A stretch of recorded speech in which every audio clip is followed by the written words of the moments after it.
Let me turn to my other big focus tonight because depression in Indian cricket. A day after India lost yet another overseas test series, this time to England 3-1. This despite Virat Kohli scoring more than 500 runs. India's fast bowlers too picked up 80 wickets.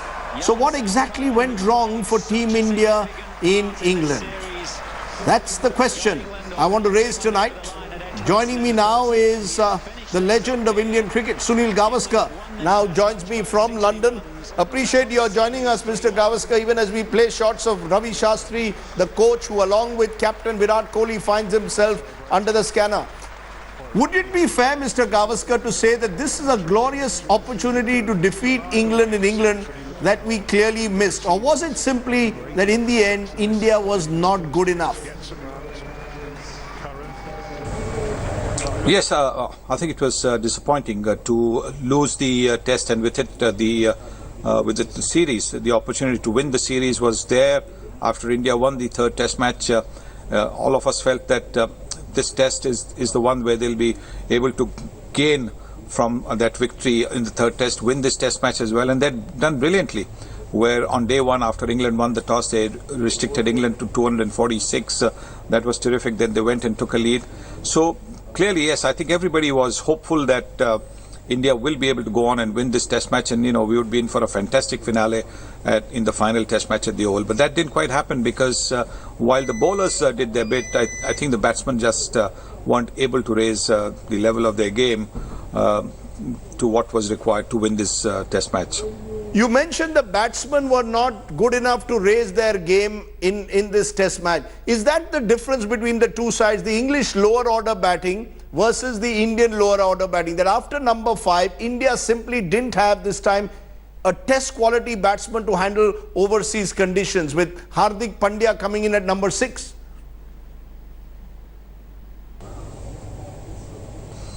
Well, that's true. I mean, England's lower order batsmen, because England's top order failed just like India's top order failed. But England had lower order batsmen. They had Chris Woakes at Lords, they had Sam Curran at Birmingham, and at over here in Southampton, they had Joss Butler batting at number 7, getting 100. They had Ben Stokes batting at 6.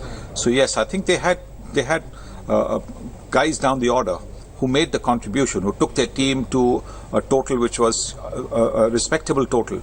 Unfortunately for India, the numbers 6, 7, 8 were a little inexperienced. Ashwin has been in international cricket for a while, but Hardik Pandya and Rishabh Pant, very new to international cricket. Rishabh Pant is just playing a couple of test matches. Hardik Pandya's first year in international cricket, so they were not quite able to rise to the occasion. So that really hurt India.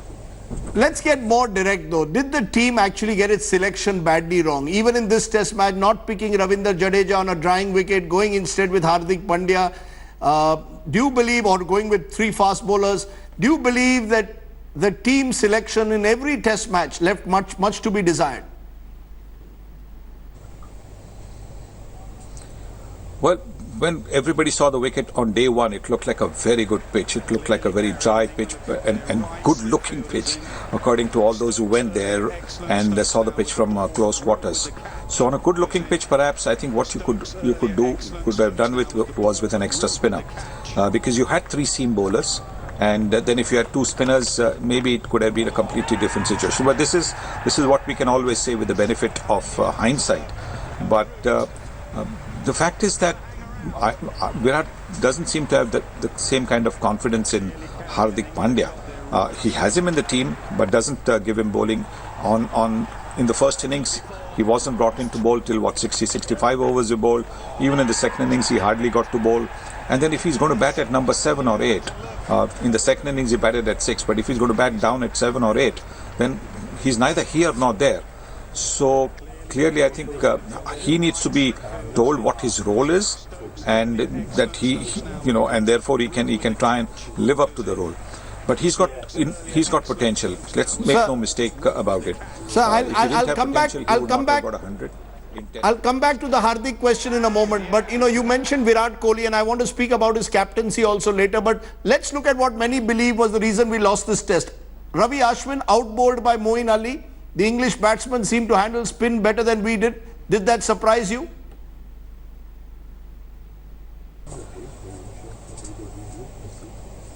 Well, I think Ashwin was carrying an injury. I think we've seen that he had a hip injury in the previous test.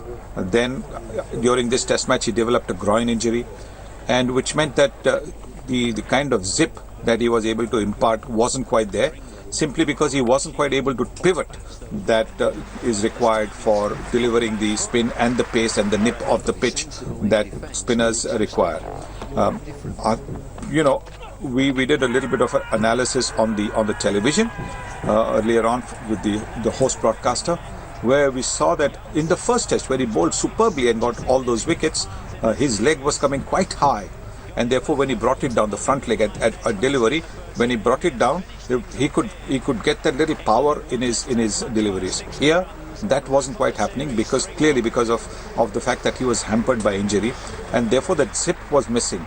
Look, he got the ball to turn, but he got the ball to turn too much, so he beat the batsman and wasn't able to get the edge. Sometimes, luck also plays a part. But I think the injury didn't help Ashwin.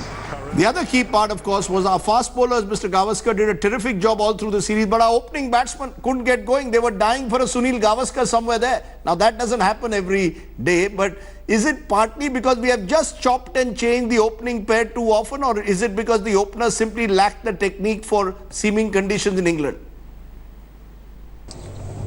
Yes, the openers didn't give us the start that would have been perfect to go on to win this game.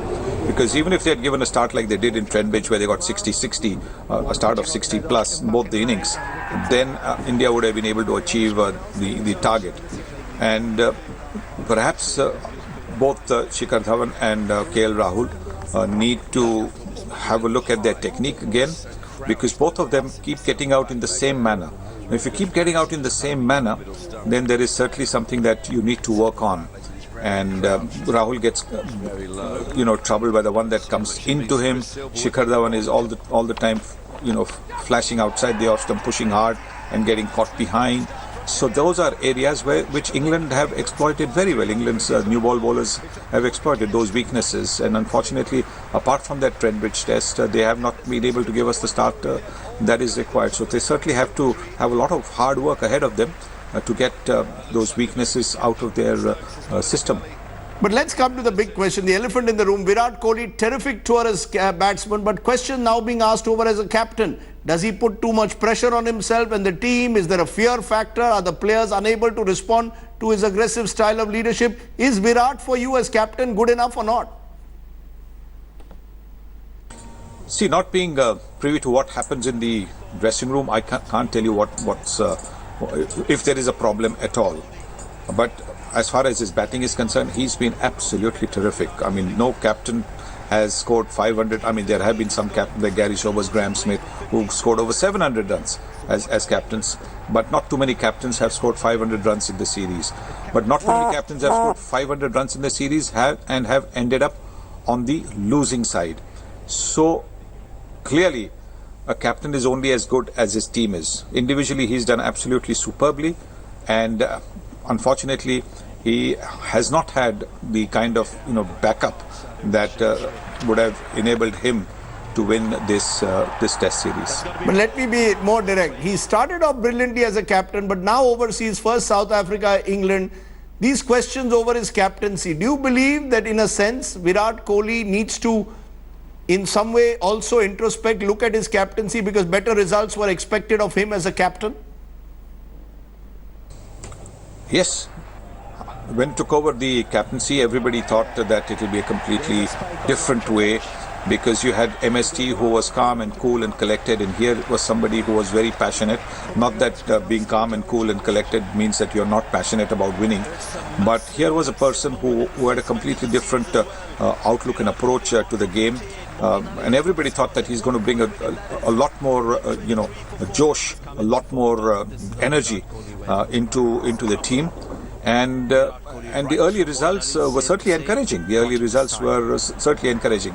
But then we all knew that the real test was going to be in South Africa, and then England in England. and then Australia later on this year. So there is still the opportunity to do something in Australia, and with Smith and Warner not available and the Australian fast bowlers breaking down quite regularly, we might still be able to do the impossible and win a series, impossible so far, and win a series in Australia. But yes, I think the results overseas and outside the subcontinent, and if you leave West Indies and Zimbabwe aside, I certainly have not been as per expectations, and so quite understandably there will be questions asked about his captaincy. You're saying there are questions asked over Virat's captaincy. What about the coach? Is Ravi Shastri's style also not able to get the players to move to the next level? He's a great motivator, but where is the improvement in this team, Mr. Gavaskar? Well, just like the captain, a coach is only as good as his team. And if the team is not able to raise the level of its game on the field, whatever you might tell them in the changing room, or whatever you might tell them off the field in terms of motivation, that is something that I don't think you can blame a person for it. It's got to be within, and maybe when that is not happening, then questions need to be asked of those persons, those individuals who are not able to raise the level of their game, rather than somebody. The coaches are doing their best. The coaches are sitting they are working very hard individually as well, and they're in the they can't play for them from the change room. They can only hope that what they've told the players, how they have guided the players, is something that the players will implement. If the players don't implement, then I don't think the coaching staff is to be blamed for it. But we are entering a World Cup year, Mr. Gavaskar, World Cup next year in England. Are we simply a better white ball team than a red ball team? Or is it that most teams across the world simply today are champs at home and lambs abroad? I think we're a much better white ball team. We're a much better white ball team because the white ball doesn't move as much as the red ball does. And yes, I think all teams today find it difficult to win overseas. The great West Indian teams of the 1970s and 80s and early 90s, and the Australian teams of the late 90s and early 2000, these teams were very good when they travelled overseas. They won series overseas as well.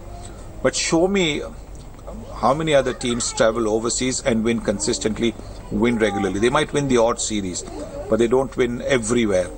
So yes, I think that's generally been the trend all over the world, where the teams that travel somehow or the other struggle, and that could also be because maybe they don't get enough opportunities to prepare for overseas tours, like we had, for example, in South Africa or here in England. We didn't have enough practice matches. If we had had enough practice matches, maybe that would have been a different scenario. Same with South Africa when they come to India, same with Australia when they come to India, same with every team that travels overseas today. The international schedule is such that they all of them get maybe just one practice game and they're into the internationals.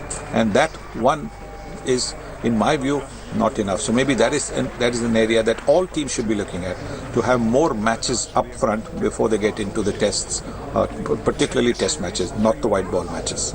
Well, the sad truth is that India also took a 5-day holiday before that first test, when they could have had more practice matches. Mr. Gavaskar, let me ask you a final question.